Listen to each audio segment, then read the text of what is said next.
A drink? Yeah. These, what are they called again? The cups? Yeah. I don't know that they're called anything. They're just, they're like terracotta clay little shot glasses, essentially. A little bigger than a shot glass. I don't know if I told you guys, like, the backstory, but I was in this Mexican restaurant. It was fucking awesome in Portland, Maine, 2 summers ago.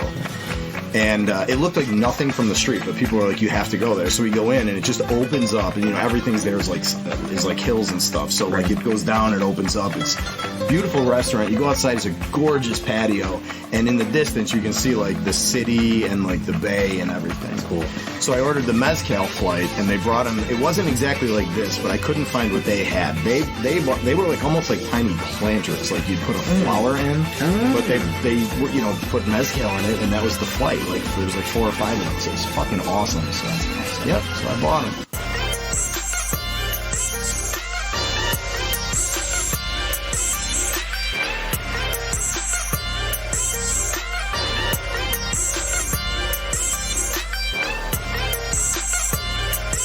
And dear listeners, welcome to Nerds of the Old Republic, where we are apologizing to everyone who speaks Spanish. Because we don't. I'm sorry, we don't. But we are here to talk about 2 things for this cast. We are starting with some mezcal. If you are not familiar with what mezcal is, it is a cousin or a sibling to tequila. But the agave is treated a little differently, and you get this very smoky, palatable flavor. And we're recording this in the fall, so A, we thought it was perfect fall flavor, and B, we're about to talk about Quintin Tarantino's Kill Bill, and you know what? It's just fucking fantastic. I'm just looking at Mike's giant silver vibrating shaker thing that has like multiple attachments inside. I had paused actually because I anticipated the ice shake ASMR, and then I was like, nothing came out of that glass whatsoever. So you didn't put you couldn't put the mezcal in there because it's in my hand. Yes, the mezcal's unopened and in your hand. I have had 0 drinks so far, y'all. So we are in for a treat tonight. Let me tell you that. We are definitely in for a treat tonight. Bluetooth speaker shut off. Oh, there we go.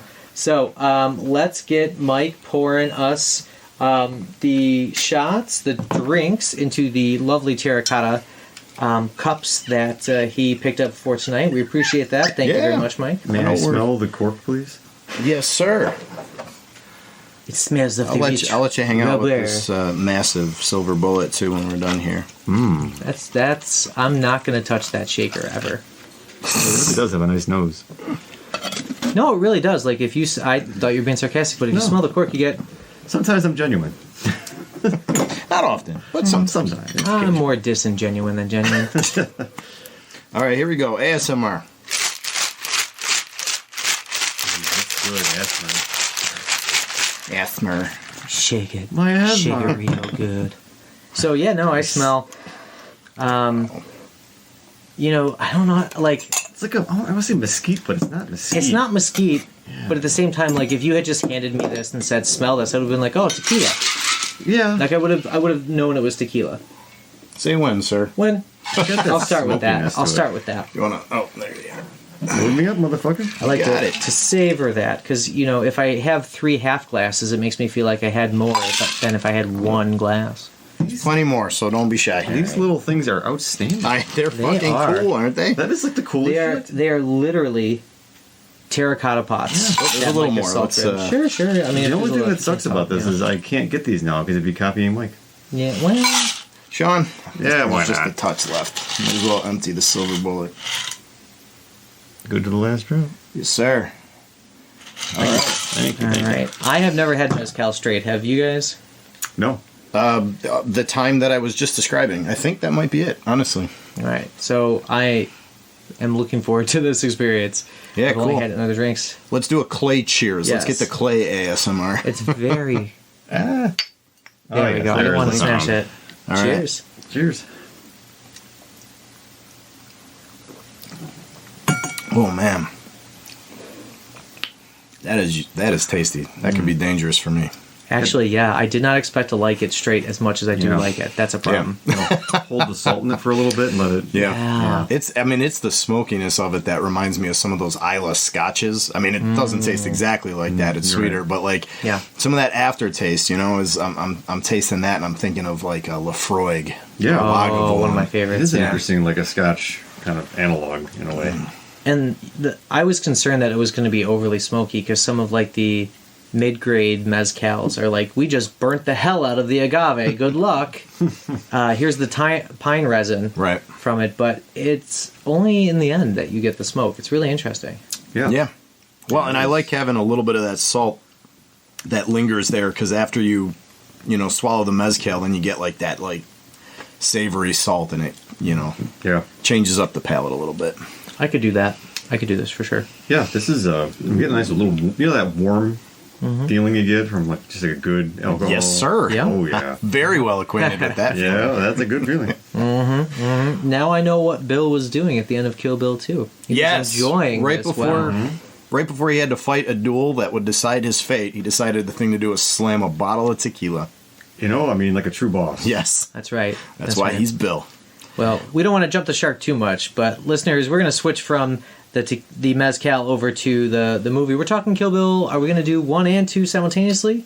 We're going to do Volume 1. Yeah. And then we're going to talk Volume 2. Yep. And then we're going to talk Inglorious Basterds. Correct. All right. I didn't know if we wanted to batch the KBs together, because that is how Tarantino envisioned them. Isn't he one film? Let's be real. They are 2 different feature-length films. Yes. And I think for the purposes of our cast structure, we should stick with that. I agree. I think both things are true. I like Tarantino's conception of the whole movie, but I also am sort of relieved that they were released as 2 different ones. Yeah. So that gets us to let's talk about when we first saw it. Yep. What did you guys see it in the theaters? So we're talking Volume 1. Volume 1 specifically. Yep. I went and saw it immediately when it came out, because I believe I was in college, and it was just one of those, every college knucklehead at that time, or late high school, probably flocked to a Tarantino movie when it came out, and just being, completely engrossed with it. Loved it. Every ounce of it. I went and saw it twice, actually, because it was just one of those, I rarely go and pay twice to see a movie in a theater, but this is one of those ones where it was it hit me so hard, I'm like, I have to see this again on the big screen. Right. And everything from the concept, I think some of his best cinematography to this point has been showcased by both films, both Kill Bills, and then that balls out fucking action scene at the end. Oh, and we're gonna talk about it, but the anime sequence with Oshi. Oh my gosh, is it Oshi Irin or? And I'm probably saying her name right or wrong, but the Lucy Liu character. Dear God, the whole thing is high concept, awesome, and just spoke to me on a whole nother level. So I didn't have that experience exactly. I was also in college, and I was a huge, huge Tarantino fan. But it had been 4 years, I think, at that point since Jackie Brown had come out. So this movie was hugely anticipated. I'm pretty sure I went and saw it in the little theater in Olean, New York. Solid. Shout out to Olean. And also shout out to St. Bonaventure, which is where I was. And I remember being a little disappointed. But that's because it was one of those experiences where you expect it to be a thing, and it's not that thing. And so at first it's hard to reconcile that. I was expecting. I knew it was going to have all the kung fu stuff. I knew the basic premise of the thing. I knew it was I'd read all the material. It was influenced by the old samurai films and everything. But even knowing that, I still expected something like Pulp Fiction or Jackie Brown, And I just remember kind of walking out being I didn't love this. And we're not talking about the second one yet, so I will end statement. Yeah, that's going to be the hardest part there. Yeah. So I wasn't quite the cinemaphile that you guys were. So, we've talked in previous casts about, Reservoir Dogs and Jackie Brown and Pulp Fiction. So, I came to those, I feel later than you guys. And same with this. I didn't get to see it in the theaters. I don't think I was really into going to the movies that much that it was something I would have thought of. And so I'm pretty sure I saw it on the unfortunate, probably edited for TV, like TBS version or It's the something. worst way to watch I know. Tarantino. For sure it is. For sure it is. But, you know. You take what you can get. Yeah, you take what you can get. And then I definitely saw it a little bit later, like maybe grad school or like right after college. I watched it, like picked it up, because it's got a lot of the things that drew me to movies in the first place, which would be, you know, the revenge story, the wandering, almost like law enforcer character who is trying to right the wrongs and has to travel. We've talked about like Shaolin monks and stuff like that with David Carradine in the past, and so like I was all about that aspect, and I watched it and I was not displeased by all of the things that I saw. And it may have even encouraged me to go back and watch the earlier Tarantinos, because I was like, oh, who's this dude? But watching it again this time, I got a whole different take on it, because I wasn't just watching for like the fight scenes, which, you know, nothing wrong with that. Right. Action scenes are fun. Right. But definitely paid attention to a lot more this time, and felt my like attention drawn in like 5 different places because of it. So I'll probably watch it again. Yeah, Absolutely. It's one of those perennial rewatches. It's just, you see it on, or you just get the itch. Right. It's not going to disappoint you. No, That's my take. And I feel that that's true of all Tarantino movies. There's not a single one of them that I have not rewatched multiple times, with the sole exception of Death Proof. And even that one I want to rewatch. I just maybe you get something out of it. Right.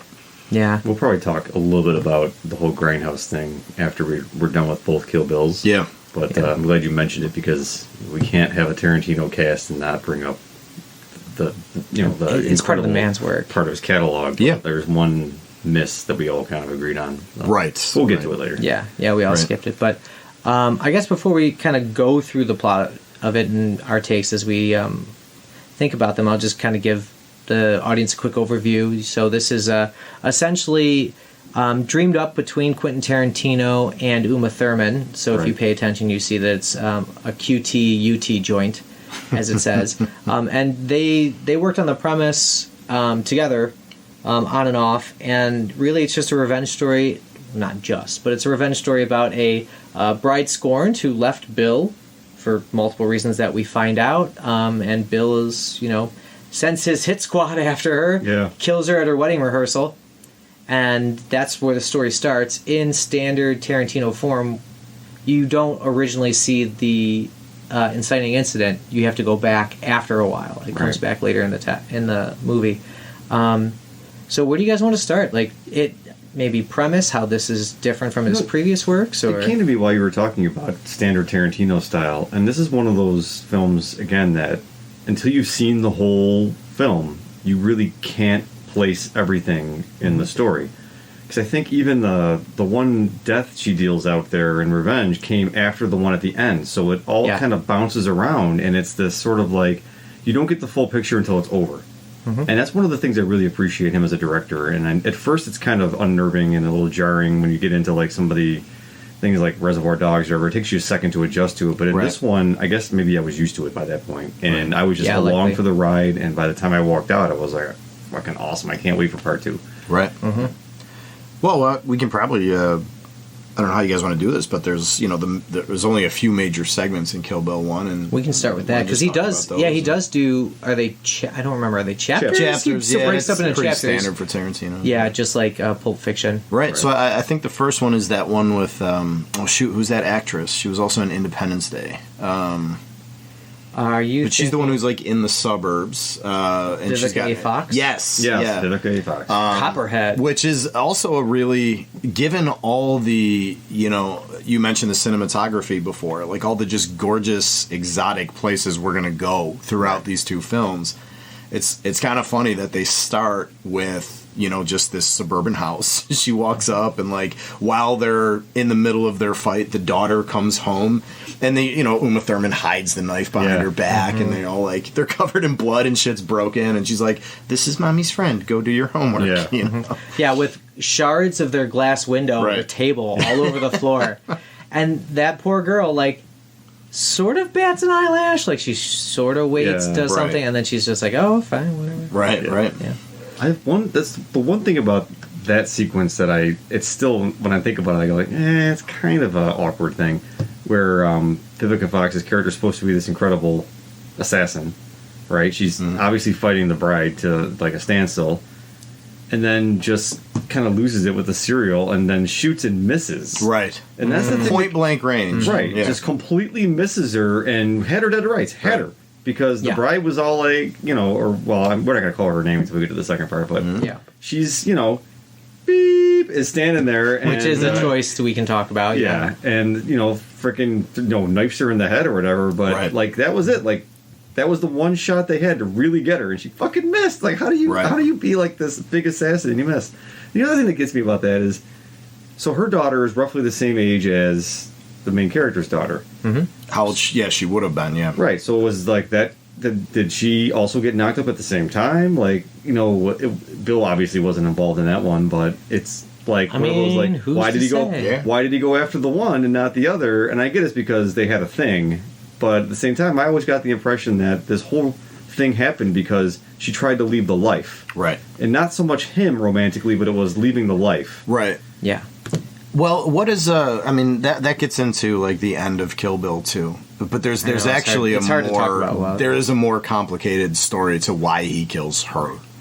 We'll put a pin in that. Yeah, we'll put a pin in that. We'll come back to that. I can't wait to talk about that whole scene. Yeah. I will say that as I rewatched this, basically what I thought was, this is Tarantino inverting your expectations about everything again. You want a samurai revenge film? Let's set it in the suburbs. Right. Let's have her driving around North America. Right. And that absurd truck. In the pussy wagon. Yeah. So he still, though, tells the story, as we said, in a disjointed fashion. Yep. This one felt more linear is not the right word, but I guess like cohesive than maybe Reservoir Dogs when I first watched it. It has a better 3-act structure, even though it's still not in linear structure. And I guess because, Jackie Brown was really a lot more linear than Pulp Fiction. Yeah, Pulp Jackie Fiction Brown was just basically completely linear. Yeah, So- it really kind of deviated from the standard formula. Correct. Yeah. But I'm trying to think of like the samurai films he would have drawn from, and I think those were pretty standard, 3-act structure for second, third done, Yeah. sort of thing. So I like that about this again. Right. And I like there's the obvious, like the assassins are women, okay, big deal, right? Like it's 2023, we should expect that sort of thing. But so much about each individual character that he humanized again through the small talk that we brought up. That's another thing that Tarantino always does, is the small talk. Like, even when they're fighting, Right. and Vivica Fox is like grabbing the cereal, they're still having like almost a banal conversation Right. while they're getting ready to kill each other. And it just kept like checking these boxes of things that I expect Tarantino to do in a really a unique fashion every time. And I was impressed with it again, even from the get-go, even if we don't like the one shot that she misses. Well, Tarantino, all of his films, I feel like many of his films will pick a genre to sort of emphasize, but they all involve in some way, the samurai films that you mentioned, the spaghetti western is huge, increasingly so as the career goes on. And then, the sort of like old 70s, cop films or blaxploitation films and noir movies and that kind of thing. And so they're all here. This is, like you said, this one emphasizes the samurai aspect or the Ronin or the revenge film, I'm glad you used Ronin. I was reaching for that word before we were talking about it. Right. But it also very, like, in terms of aesthetically, and a lot of the music is very much a spaghetti western.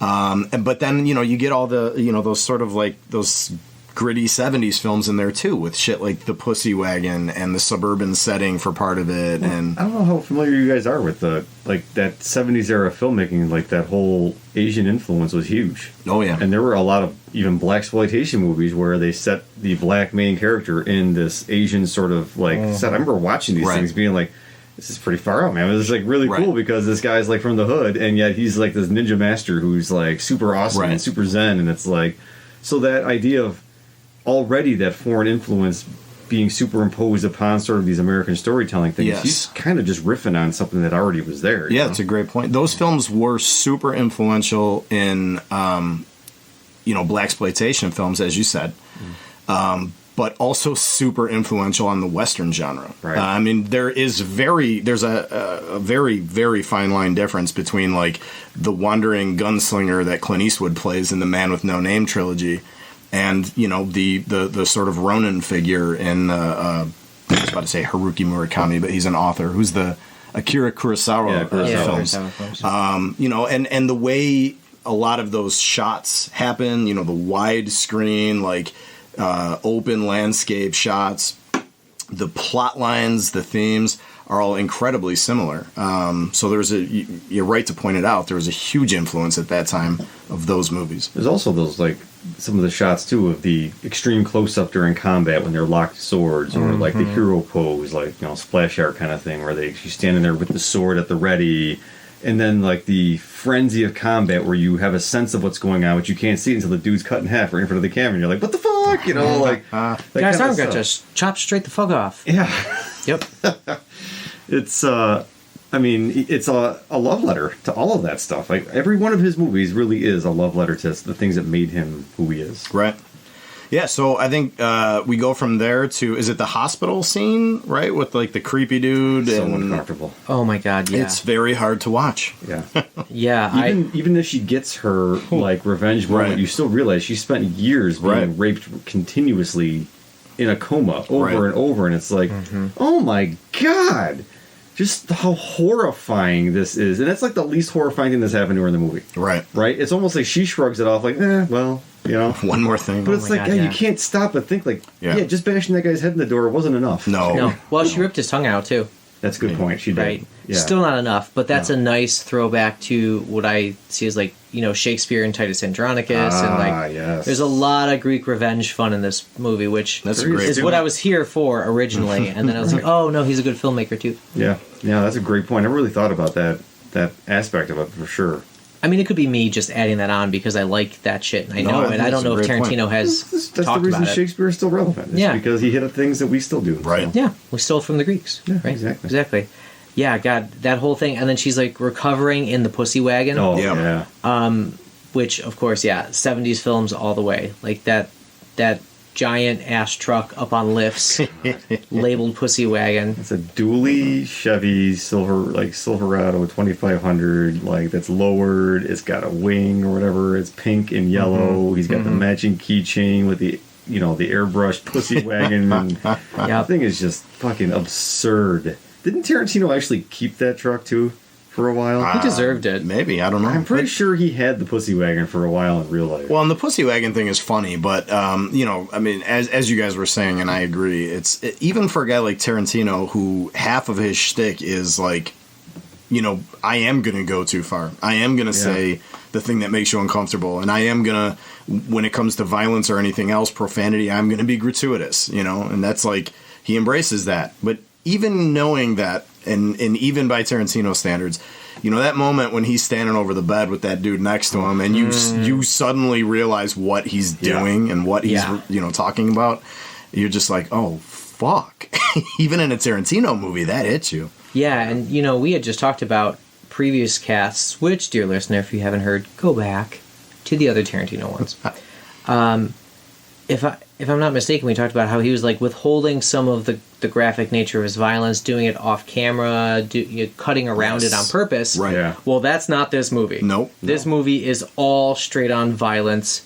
You're staring at it the whole time. And that shot you're talking about, if I'm not mistaken, you get the view of those two guys from what would have been the main character's like vantage. You see her feet in the shot. Right. The end of her bed. And so it like puts you in her position more, to the point where, like, if you weren't cringy enough, which you might not have a soul if you're not cringing at what they're talking about, then, like, you see it from her perspective, and it's even more awful. Yeah.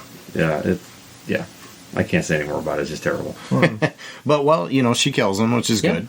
Yeah. And what does she do to the other guy, the guy that she wakes up, like, while it's happening? She does something to him, too. Slices his...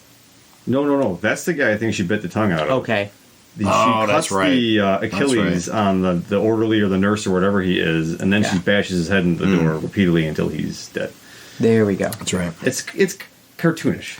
The violence in the movie is cartoonish. Like when she cuts an arm off, it's spraying this like. Right. I was gonna hold on to that for later, but that is one of my favorite moments. It's part of the whole conversation because everything in it is like exaggerated. It's all hyperbole. If you watch, it's been many, many years, but if you go back and watch like any of the old samurai films, I watched a bunch of them years ago because I'm a huge Wu-Tang fan, and so many references in their entire aesthetic and everything is based on those movies. So I'm like, I got to go back and watch these, and I did.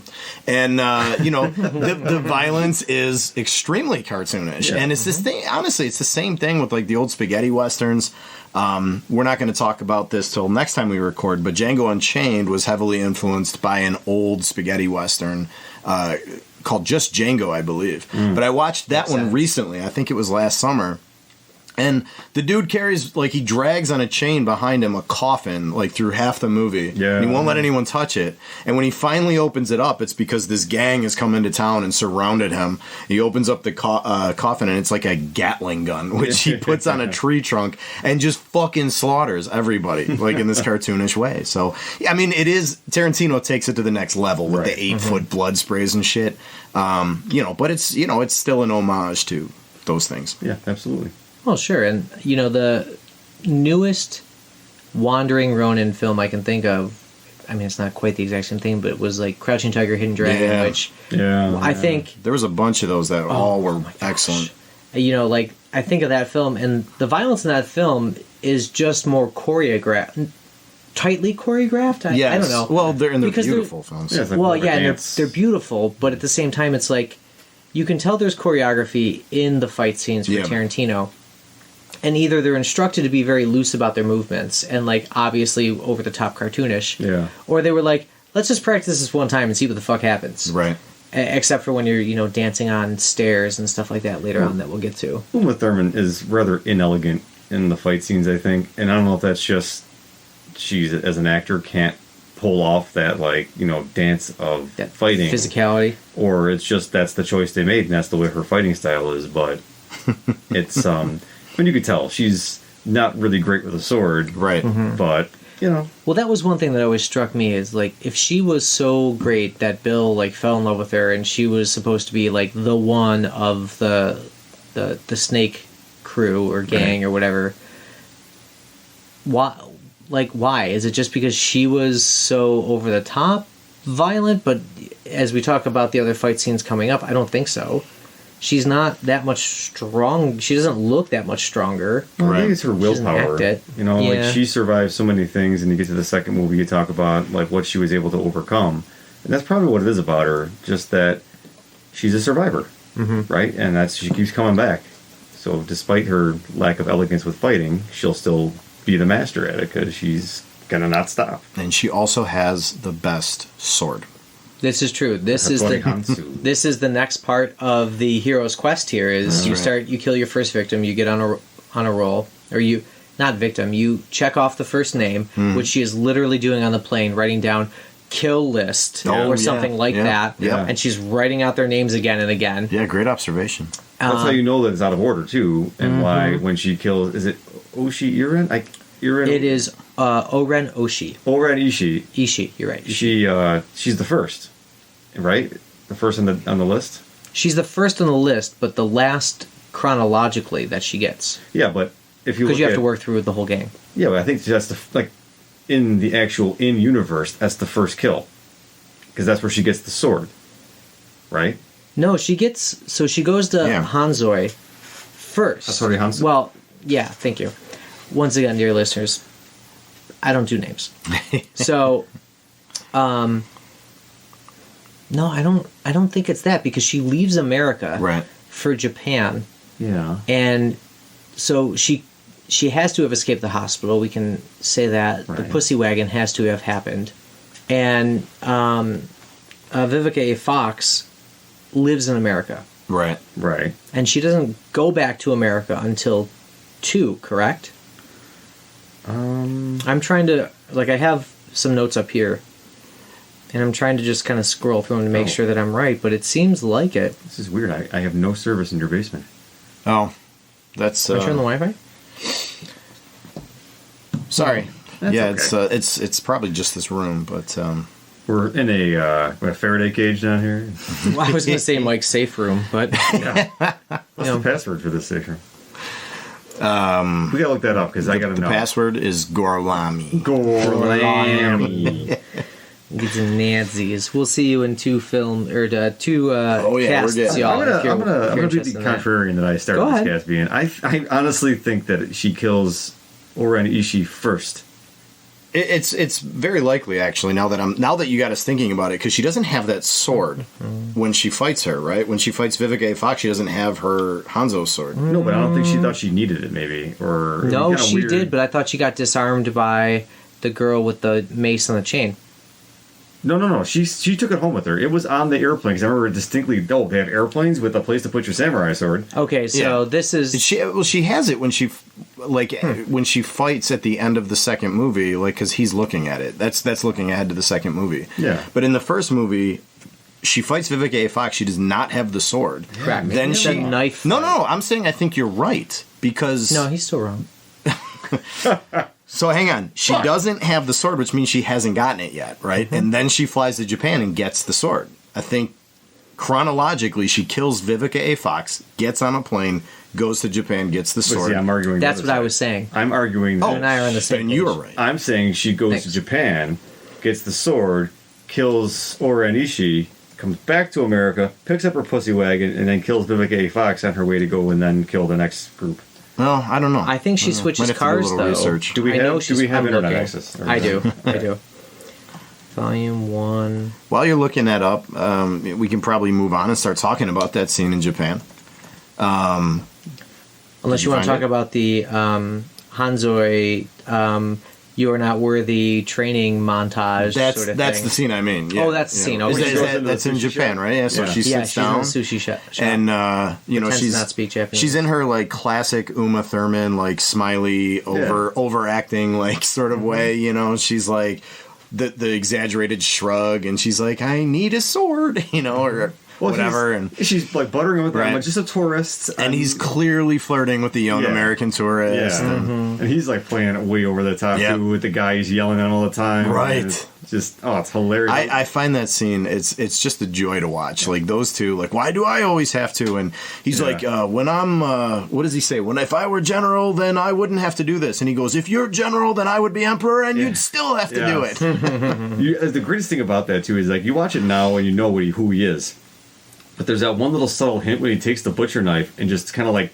throws it right. at the wall, and Yeah. it's like, Yeah. holy shit, this guy's got some kind of skill here. Yeah. Yeah. Yeah, absolutely. But I mean, it's fun watching him like prepare the sushi. Like Yeah. he's flirting with her. She's clearly pretending to be like this ditzy American tourist Right, that she's right. not, and everything. And you know, and then the scene takes that cool turn when she says that she needs a Hattori Hanzo. Right? Is that the name? Hattori Hanzo. You know, she needs a sword, and then he gives her that look, and you know immediately, like you're like, oh shit, that's that guy. I have a very big. It's like that Yes. whole like thing, and it's Right. like you owe me. Right. I no longer make instruments of death. Yeah. And she goes, you have a very big obligation. Yeah. Or somewhat sizable obligation or It something. will take me a month. Yeah. So I think part of the problem is, as I'm looking up the chronologies, the chronology is spliced between the two movies. Okay. And so Okay. we'd really have to talk about the two at the same time in order to get like... Well, we can't. I mean, full we We've can, already reality. spilled some. I Who's mean, the a first little kill? bit. Who is the first kill? So, 1 sec then, because I killed that window thinking that we weren't going to. Boop, boop, boop, boop, boo. This is why you do research ahead of time, but I thought I knew. Okay, We'll fix it in post. that's right. Nope, we're going to do it live. We'll do it live. Anyways, how many memes can I fit into this one moment while I'm researching?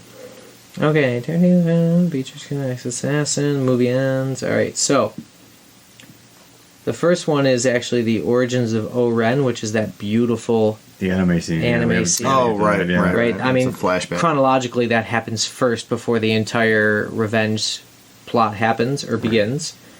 Okay. Start with Oren Ishii. Then the Cruel Tutelage of Pa Mei, which is where she learns the finishing move that we'll talk about later. Mm-hmm.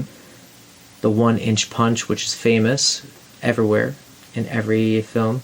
Bride finds out she's pregnant, right? So she's in the hotel scene at volume 2. Yeah, she pees right. on You're the doing the stick. chronology of all the chapters. Well, you can't. So the chronology of, like, if you took the stories out of the order Tarantino put them in, and put them in chronological Right, order. okay. This is the whole thing, which we did with Pulp Fiction Right. and Reservoir Dogs.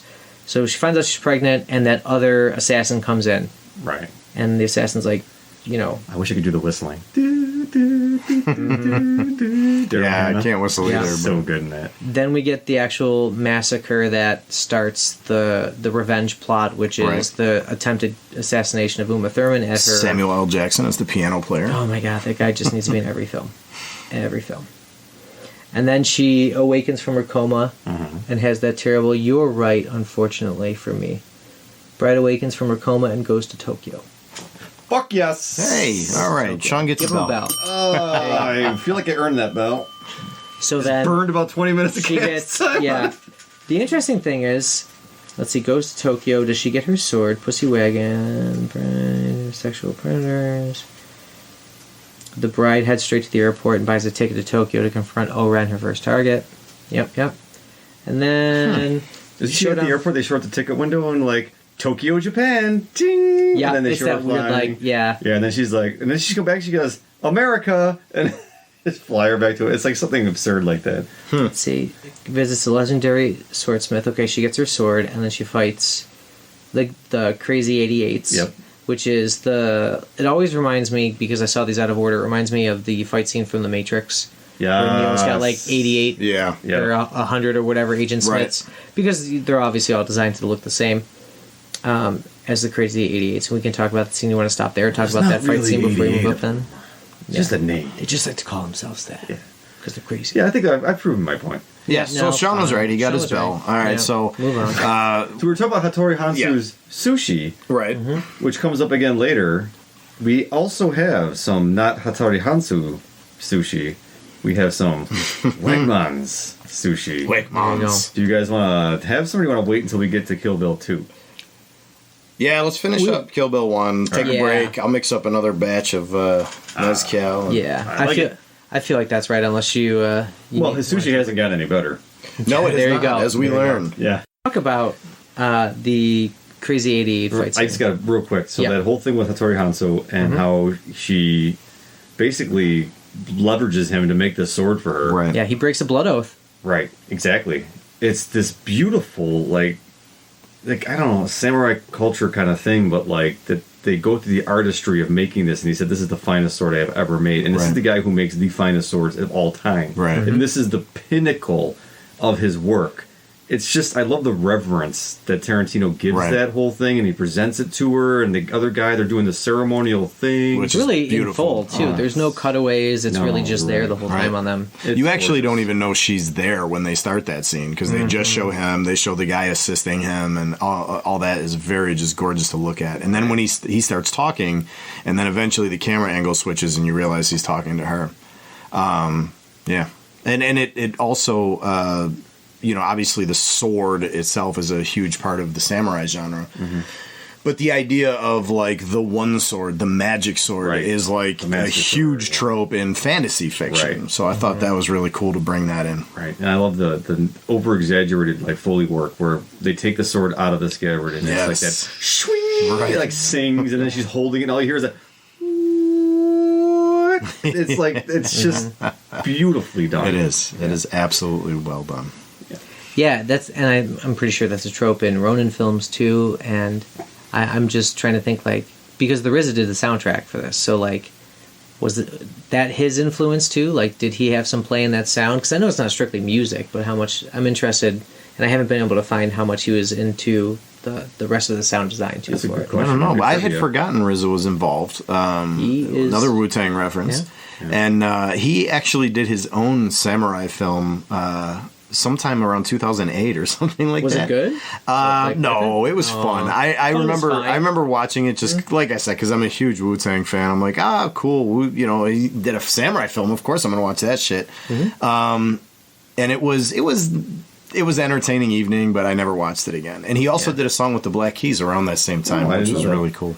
That sword is such a cool integral part of that whole story, and just the way he films it when she's using it as like a rearview mirror in the one fight, and they always like focus on the light and like the waviness of the two different kinds of steel in a samurai sword, and it like spawned like a whole resurgence in the samurai sword industry. Like this movie inspired so many people to go out and make samurai swords and try to sell Kill Bill sword replicas. People were going to Japan to get legitimate swords. Like it launched a little cottage People industry. were hunting for this actual Hanzo person. Yeah, they're looking for Hattori Hanzo. I need a Hattori Hanzo sword. Every little sushi shop suddenly got 1,000 American customers a day. Have you guys ever watched like actual masters make a samurai sword? No. I've watched it on like Discovery or History or something like that, and it's like they take the steel that you can only get, or this ore. They take the ore you can only get in these certain places. They refine it. They take it down to a steel billet, and then they fold it like 1,000 times. They keep folding it over so that it creates all those layers. And then they draw the sword out, and by the time they've sandwiched this steel with like two different kinds of hardness with all this folding, that creates that gentle curvature you get. And the back steel is very flexible, so it won't break. But the front steel is really hard, so it'll slice through pretty much any fucking thing you run against it, right? Wow. And it's designed to be like, the sword was made, like the way they fight in the movies and things is not how you're supposed to use one of those swords, because you'll chip the shit out of the blade and it'll be useless. It's designed for a one-strike kill. You're supposed to get in and just go whoosh and decapitate your enemy, and that's it. Or disarm them. So it's supposed to be like a Jedi almost. Like, it's like Obi-Wan was always at that one move, guy's arms off, you're done. Right. That's what it was made for. It's not supposed to be parrying and all that kind of stuff. It's just and that's it. But that's the coolest part. I know. Yeah, I'm ruining it. I'm sorry, but it's like... No, that's fine. It's a good comparison to the real world, because it's, we talk about this being hyperbole, so you have to know where like the real world draws its line. Right. Yeah. Yeah, I do love the fact that no matter what, that thing does not get a single scuff on it. Oh, no. It's pristine the whole time because it is the sword. It's perfect. right. It is invincible. So we're running to the Crazy 88s. That's one of my favorite moments. Is this where we do the anime flashback first, when she talks about the history of Ora Nishi and how gorgeous that, like, who expects an anime mini featurette in the middle of a feature film? It's Exactly. awesome. It's very so cool. well done. Yeah, and it's also it's the animation. It's also the story, which makes you feel sympathetic for this person that you're not supposed to feel sympathetic to at all. And then it's also the music, because the music is like heartbreaking and gorgeous and everything during that whole sequence. Well, when she's a child and she assassinates her father's killer or parents' killer, and like that look of like almost like orgasmic release after she does it, and it's probably intentional. And then it cuts back to live action, and like she's solidifying her control of the Yakuza, and I love how she just like looks at this guy who's like challenging her, runs across the table in these tiny little steps, fucking cuts the guy's head off, and then just turns, any other one of you motherfuckers has anything to say it now. It's so good. But then, let me circle back to that in a second. While we're still in the anime part of it, I also... I mean, it's horrifying, but it's weirdly beautiful, is when she's under the bed. I was thinking that scene. Is it the mother that's been stabbed on the bed, or the father? One of them, right? I think it's the mother. And the sword just misses her, but as she's looking up at the bottom of the mattress, and you see all these little specks, and then it turns into this blood rain that drips down on her. It's one of those, like, oddly horrifying, because you know what it means, but still, like, the animation of it is absolutely beautiful. Well, it just gives the villain stakes too, right? Right. She's the main villain of part one. Right. Like, that's the big boss, right? Or like it's like a video game, right? She's the exactly sub-level boss on her way up the ladder to the other bosses. And it gives her that presence. Like, this person is someone who is not to be fucked with. And now that you mention that, I've never thought about this before, but she's like the only one of the group that gets a backstory at all, really, right? There's a little bit about Bill's brother, but not much. There's a little bit about Vivica A. Fox in their dialogue. But not much. A little bit there. There's a little bit about the one-eyed girl, Daryl Hannah's character. I mean, she gets the in the second movie a little backstory with when she's dealing with the guy in his eye. And basically just that's how she lost her eye and that she killed him. And that's it. And then Bill gets almost no backstory at all. No, except for like, I mean, little snippets. Like we know he was the guy who like inspired Hanzo to stop making swords, and he was Pai Mei's student. Yeah, sorry. Yeah, that's it. But you're right. I think she's the only one that gets the detailed origin story, and a little sympathetic.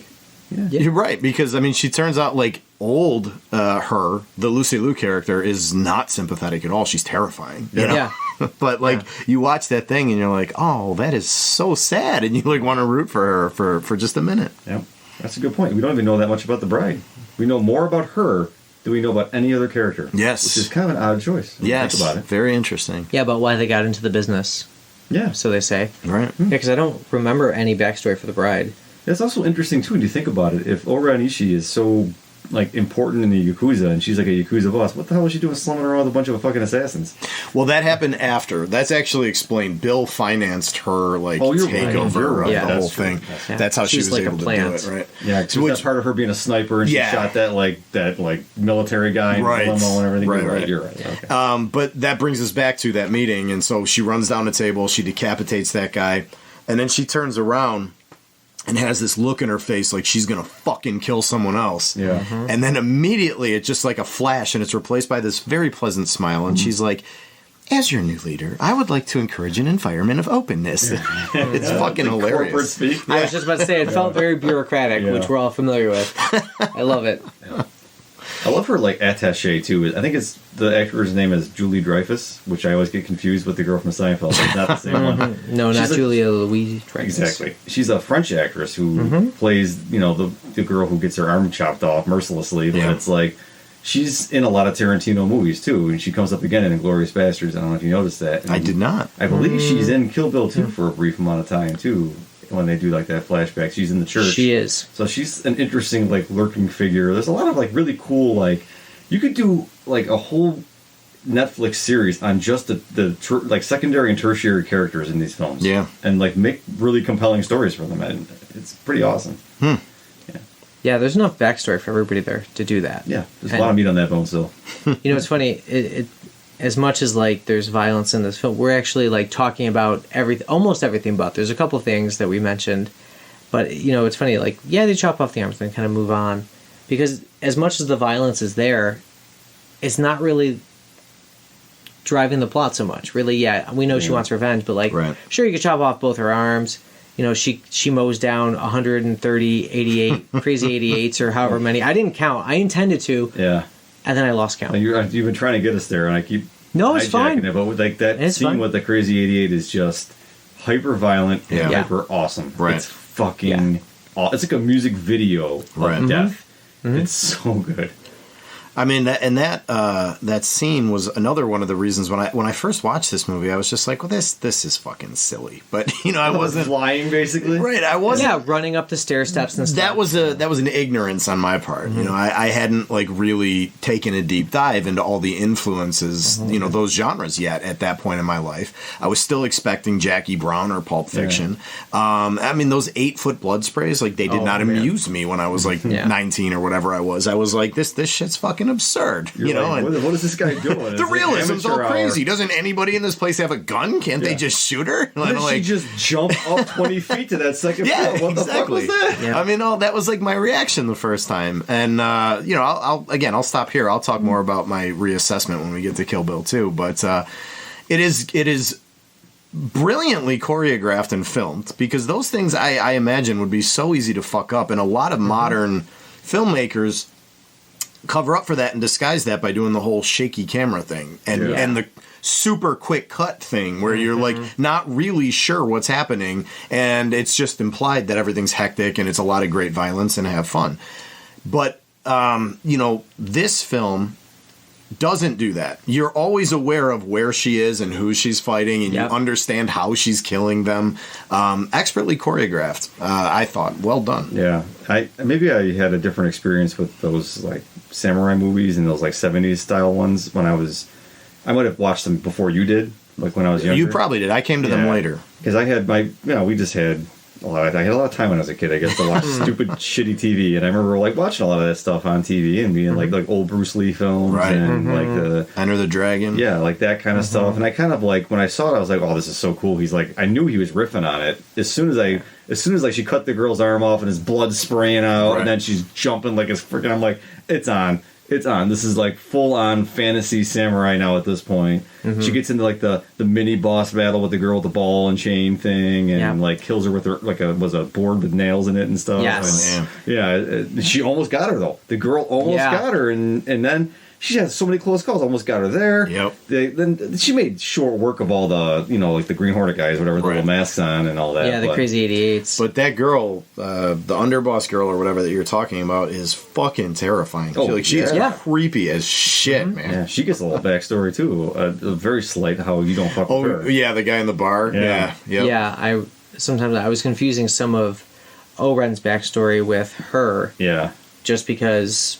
Well, it's like she's a protege. Yeah. But there's so many, like, Uma Thurman gets so many great moments in that, like, with the little guy, and she cuts his sword into, like, three little pieces, and then she spanks him, and is like, don't play with Yakuza. I love the end of that fight, and they turn the lights back on. Right. And then you just see, like, because it's in that beautifully shot, like, black and white, and it's all awesome, and then everything looks cartoonish. Yep. And then you see what it really looks like, and they're all writhing on the floor, there's all body suffering. parts, and she's sitting there going like, those of you who are lucky enough to keep your lives, they're yours, but your limbs belong to me.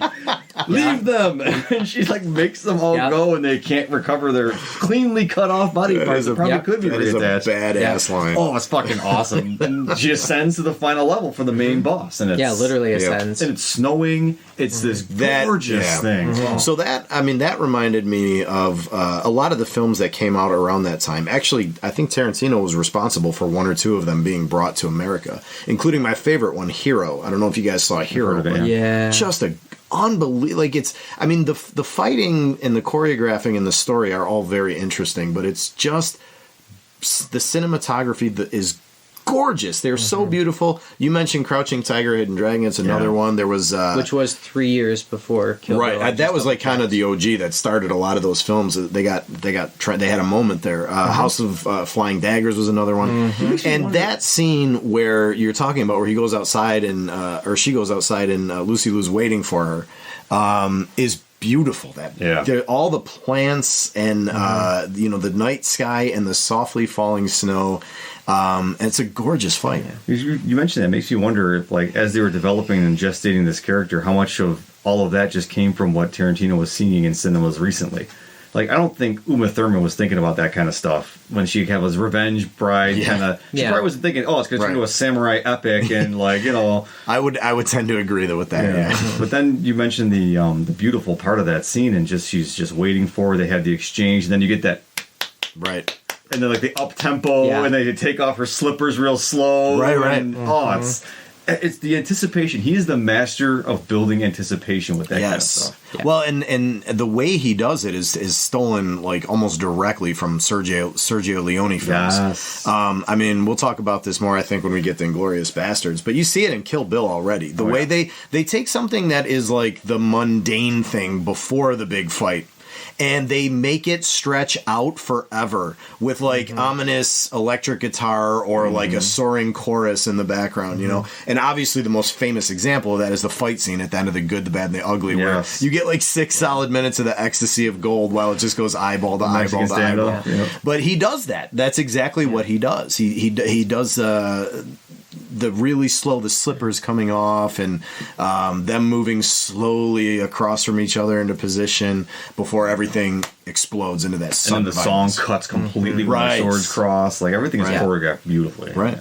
And if I'm not mistaken, there's a nice high shot, too, where you see the whole field as contrast, and it's like just stark white. Yes. And that, like, kind of imprints on you. And then when you see the red dripping down from the final cut, like... And she's got that yellow, like jogging suit thing on. Yeah, it's a motorcycle suit, right? At first, but then she takes the leathers off, and underneath is the exact same thing as the jogging suit. I missed that. Yeah. That's funny. And I think, didn't Lucy Liu, she had on, was it a red dress? She had something, no, maybe that was her protege there. It's like a blue dress, I think, if I remember correctly. I'll have to look. Yeah. But you're right, like the contrast between the snow and their color, and just like how she beats her, basically. Like Lucy Liu had her dead to rights. Right. And then there was that, but I can't do that sound with that. Wee, woo, Yeah. It's like the That revenge really just bothered me when I drives first her. saw it, but It's jarring because it's supposed to be. It's supposed to be like, Yeah. Right. fuck! You Right. know, like Yeah. it wakes her up. It's like smelling salts. Right.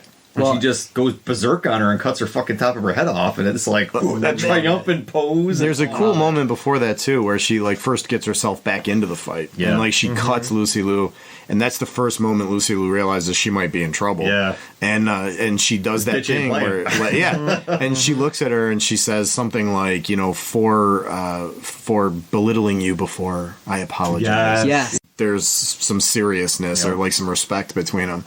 And then the fateful fight, and you're right. She fucking like half decapitates her. Oh, it's awful. It's like the coolest thing because it's like you see the hair and you're like, is that her whole head? Right. Like, no, it's just No. the top part. Yeah. And her last line is great. That really was a Hattori Hanzo blade. Yes. She Yes. doubted Yes. it. She's like, this is impossible, right? It Right. can't be. And then, oh, nope, it cut right through me. Right. So as I'm looking at pictures, I'm trying to see. She's got Lucy Liu has a white Yeah, it's like a white kimono kind of kimono with Yeah. a black underneath. thing. Oh, that's it. Okay. Okay. Yeah, because I mean she blends in with the snow until she little bit. bleeds. Yeah, you're right. And it causes a little bit more contrast with that. Yep. So yeah, startling. So I mean we have reached the end of Kill Bill 1, guys, and Awesome. we are right where we need to be. So last words, last thoughts. Besides, I'm going to say go see it. How many years Again. are between these two movies in IRL? Let's see. Can't believe I think it's just a year or two, Was if it I just- remember correctly. I was still in college when Kill Bill 2 came out. Yeah, same. I think I was a senior by then. I don't know if 1 they- year. Did he film Okay. them back to back and then just I release think them he that way? did. I think. Don't quote me on this, but I think he would have preferred that they be released as a single film. Yeah. But it was obviously something a studio wasn't going to release all that material, so they cut it in half and did it that way. Honestly, I think that was a better choice. I agree. Yeah, I mean it's like expecting the Zack Snyder cut of Justice League to be out in theaters, Right. right? Or any of the Lord of the Rings to be Well, released uncut. Yeah, could you imagine Lord of the Rings released as a one shot? Dude, never. So I guess that brings us. We'll get ourselves some sushi and Yes. we'll talk about Kill Bill 2 and how Hensu's sushi hasn't gotten any better. Let's do it. Oh, yeah. All right, listeners. Thanks for being here with us. We are moving over to Kill Bill 2. Grab yourself some sushi, grab yourself some mezcal, and we'll catch you there.